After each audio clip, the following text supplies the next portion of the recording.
உள்ளாட்சி அரசு செய்தியால் இணைவோம். சோளிங்கர் அருகே தரைப்பாலத்தை 3 அடிக்கு மேல் வெள்ளம் செல்வதால் 10 கிராம மக்கள் தங்களுக்கு தேவையான அத்தியாவசிய பொருட்களை வாங்க முடியாமல் அவதியடைந்து வருகின்றனர்.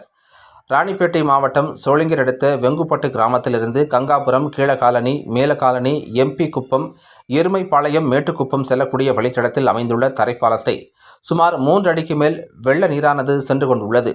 இதனால் அப்பகுதியில் மக்கள் அத்தியாவசிய பொருட்கள் வாங்க முடியாமல் தவித்து வருகின்றனர்.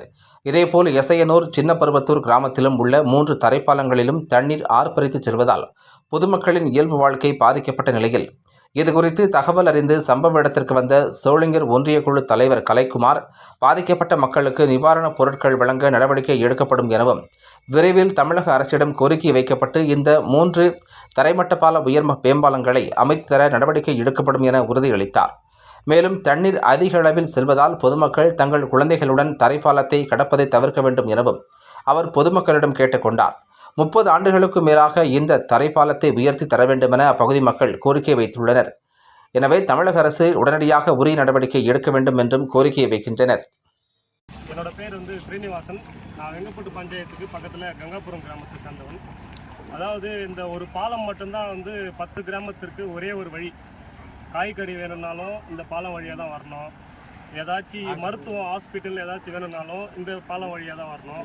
சுமார் இந்த பாலம் பார்த்தீங்கன்னா 30 வருஷத்துக்கு பழமையான ஒரு பாலம்.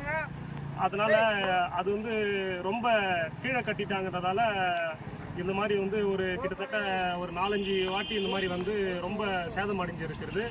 அது மட்டும் இல்லாமல் ஆபத்துன்னு தெரிஞ்சும் மக்கள் வந்துட்டு இருக்காங்கன்னா ஏதோ ஒரு முக்கியமான வேலைக்காக தான் வந்துட்டு இருக்கிறாங்க.